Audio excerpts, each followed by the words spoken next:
everyone, welcome to my channel. So in this video we are going to deal about the topic psychology and sensation, how the sensation is correlated with psychology. So psychology and sensation, so this is a biological basis of behavior, and most of our behavior is depend upon what our senses tell us. Sensation, this is an ultimate interface between the physical world and a human experience, and this act as a foundation for the physical reaction, emotional responses, and the patient care.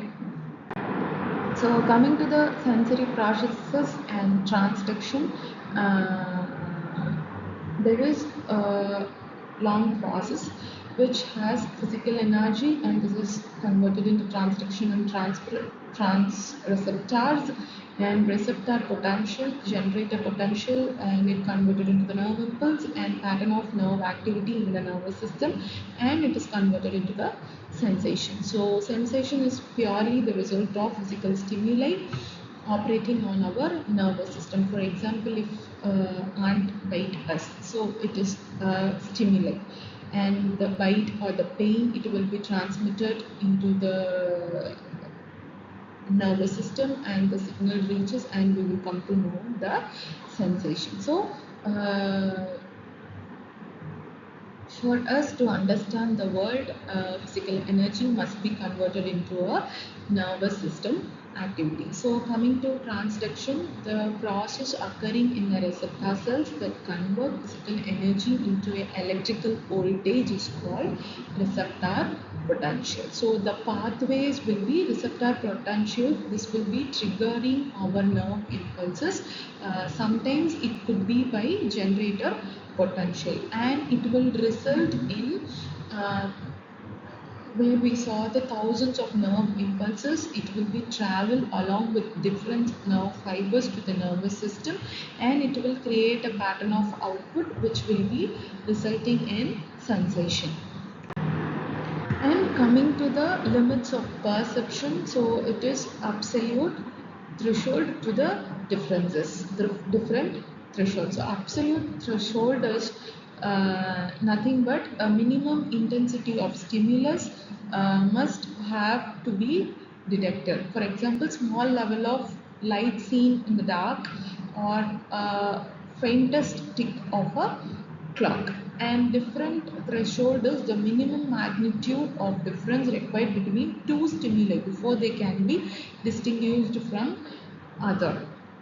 And coming to the modifiers of sensation, physical condition, age and gender, expectation and time. So coming to physical condition, illness or fatigue can drastically alter the threshold. For example, a moderate sound become a painfully loud, or a small sheet wrinkles become agonist.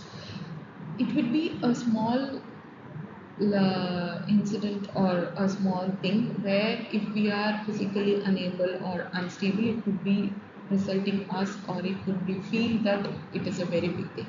And coming to age and gender, women generally have lower absolute threshold than men, and older adults require greater stimulus to detect the same sensation. And coming to expectation and time, anticipation lower the detection threshold, and completing stimuli at the same time can mask the sensation. And coming to the stomatosensory system, this network of nerve endings and touch receptors in the skin control the senses of touch. There are four categories, which is pain, pressure, cold and warm. These are felt by our body skin. So the main area of sensitivity relies on or depending on the area of a body. Area with a higher concentration of pain receptors will be significantly more sensitive to the pains other than the others. Probably the back of a neck versus the tip of a finger, where we feel pain, where we feel the pain more.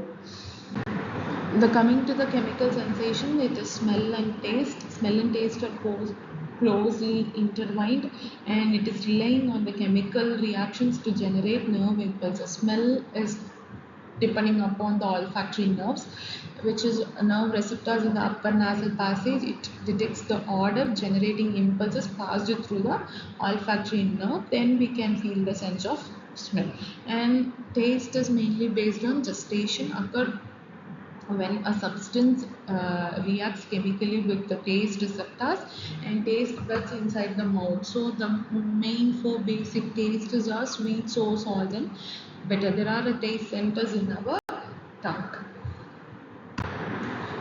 And the distance senses like vision and hearing. Vision is the retina carries visual simulation to the occipital lobe, and rods and cones play a main role, where the rods play a role in various degrees of light and dark, and cones this responds to the light, darkness, and color.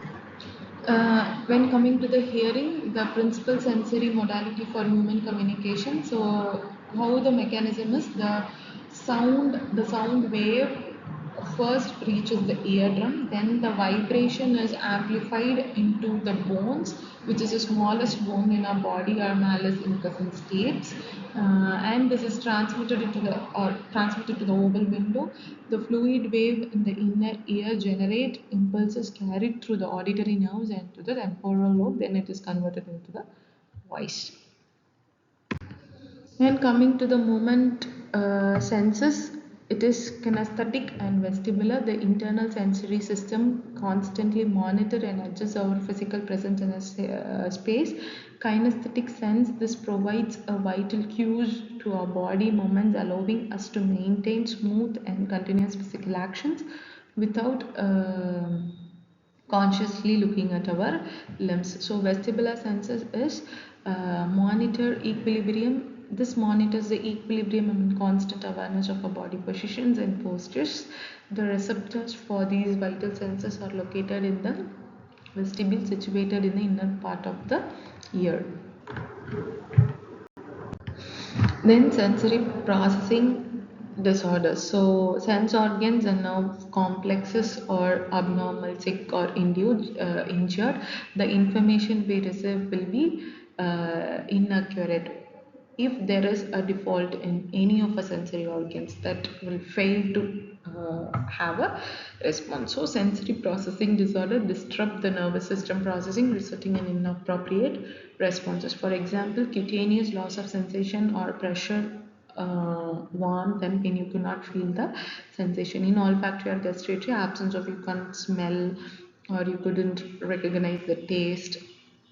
And coming to visuals, it is like myopia, hyperopia, and astigmatism, color blindness will be resulting. Auditory deafness and subjectively ringing and roaring tinnitus. There will be a sound making inside our ears. Kinesthetic is inability in following the postures, and we couldn't able to do the normal movements.